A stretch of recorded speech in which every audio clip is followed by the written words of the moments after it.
Well, I have just finished testifying. I answered every one of their questions as fully as I could, based on what I knew, and what I knew is what I said in my statement this morning.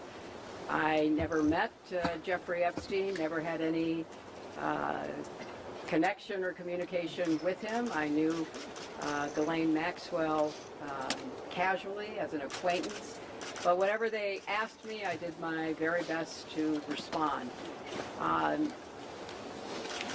It was disappointing that they refused to hold a public hearing, so I wouldn't have to be out here characterizing it for you. You could have seen it for yourself. We had asked for that. We think it would have been better for the committee and its efforts to gather whatever information they are seeking.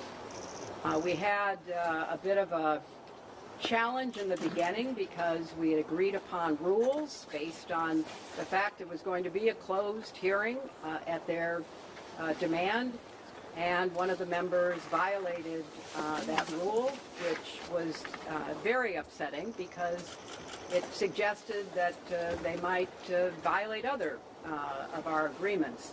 So we had to cease the hearing for a period of time until we could get assurances that no rules would be broken going forward, and we returned to answer questions repetitively, literally over and over again. I don't know how many times I had to say I did not know Jeffrey Epstein.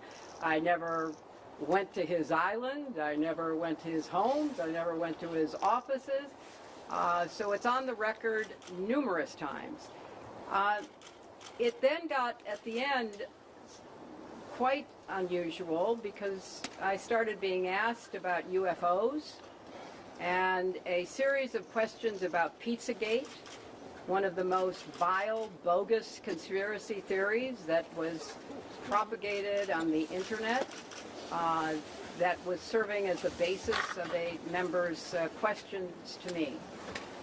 So I can only say that the best exchange that I had came at the very end, when, contrary to every other deposition they have taken, no Republican member asked any questions about Jeffrey Epstein or Ghislaine Maxwell to anyone else they have deposed.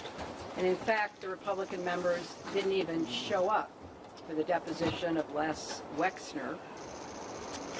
And when I said that, I had to point out that the only questions that any Republican member asked of any of the people they deposed was of former Attorney General Bill Barr, when Chairman Comer asked him about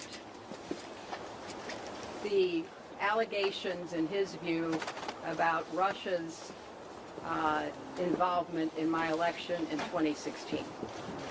So at the very end of this hearing, after I made that point, I want to commend Chairman Comer for raising a series of significant questions that I responded to about the nature of the investigation and the areas that I thought should be explored. So I appreciated that. I want to see the truth come out. So that was a reassuring way to end a very long, repetitive deposition. Secretary, you spoke in your opening remarks about how heartbroken you have been for the Epstein survivors as these files have come out. Can you talk to us a little bit about how you have processed and reacted to the fact that the former president, your husband, Bill Clinton, is referenced in the Epstein files numerous times, including in some photos featuring women? And how have you been personally preparing for the deposition that is coming tomorrow? Are you 100% confident that there isn't anything that the former president knows about Epstein's crimes? I am, and I think the chronology of the connection that he had with Epstein ended several years before anything about Epstein's criminal activities came to light, and that he was charged and sadly given a sweetheart deal, which, as I said in my statement, had that not happened, perhaps his predatory behavior could have been stopped earlier. But I think it is fair to say that the vast majority of people who had contact with him before his criminal pleas in '08 were like most people. They did not know what he was doing. And I think that that is exactly what my husband will testify to tomorrow. Madam Secretary, do you believe this was a fair hearing, and do you still want to testify publicly, even though you gave this deposition? Well, I'm not going to do it again. They had a chance to do it in public, and I wish they had done it in public. And I think they're making the wrong decision, avoiding doing it in public. I thought it was very repetitive. I thought that they asked literally the same questions over and over again, which didn't seem to me to be very productive. And then, as I said, toward the end, there were other questions that were totally off subject. So if they are going to fulfill their responsibilities to literally investigate the investigations, which is what they originally said was the scope of their work, I think they could have spent the day more productively. Madam Secretary,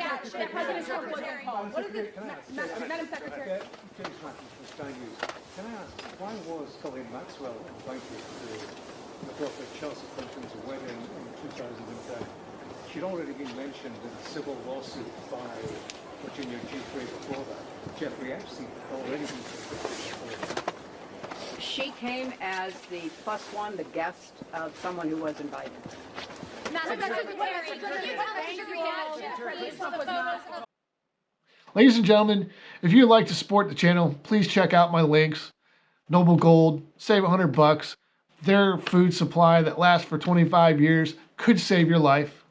I mean, seriously, if the world falls apart and you can't get food or food spoils, My Patriot Supply is most certainly who you would want to have in your corner. I can tell you that.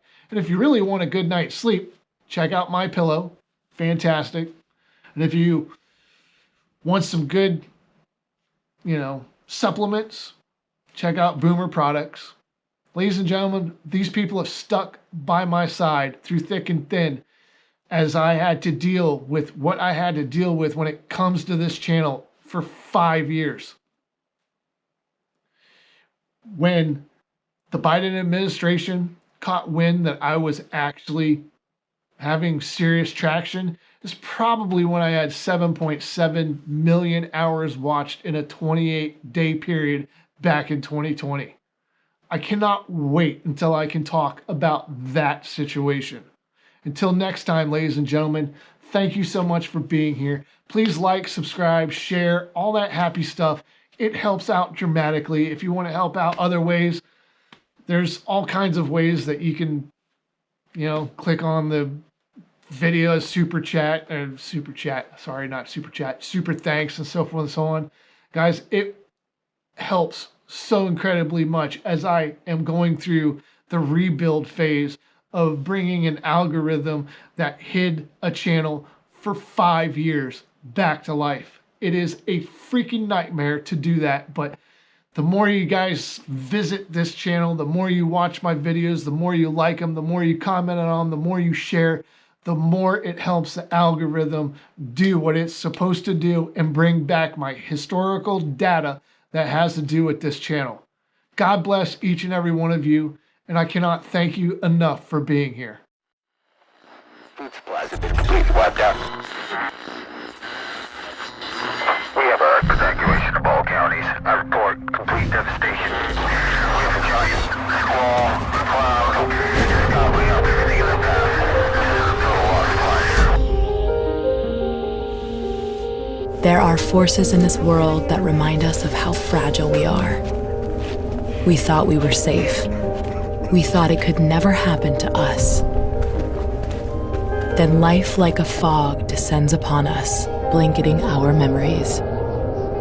Through the haze, we travel its hidden paths, lost in its secret places. And when the storm, turbulent and immovable, forces us to shelter, we remember.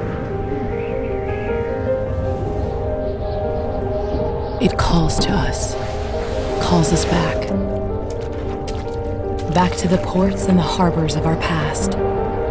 We fight the currents that pull and drag us off course, not a light or star to chart the way.